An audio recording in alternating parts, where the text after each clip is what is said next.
How do you see tonight's game playing out?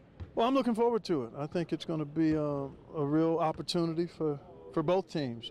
Clearly the Pacers still in front in the series and have a chance to do what they've set out to do, which is get to ultimately the NBA championship, but to get to the conference finals. And they know what they've got to do in terms of changing things from the game the other night.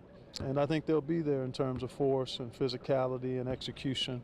And obviously Washington has struggled here at home, but they're thinking about changing that scenario too. So I think it'll be a really fun, competitive, spirited NBA playoff game, as it should be.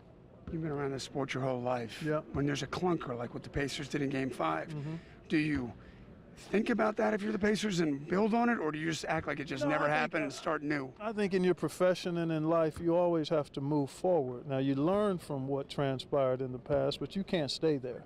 And that's clearly the case in playoff basketball. Every 48-minute segment is an entity in and of itself. There's very little carryover from game to game, I think. It's much like playing golf. Every hole is a game within itself, and you've got to be able to put behind you what's behind you and focus on the moment of what's in front of you. So I think that's exactly how our guys will approach it. Last thing, Wizards have a couple young guards. One of them would be in college still. Yeah. In fact, John Wall would just be out of college. Yeah. What do you make of what those two have done? They're special. They've got tremendous talent, and they've shown some grit and resolve within this series, and they're only going to get better.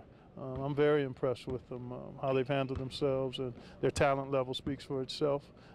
I like what they do, and I like their potential for being really good for a long time, and I'd like to see our guys give them something to think about for the summer coming up here soon.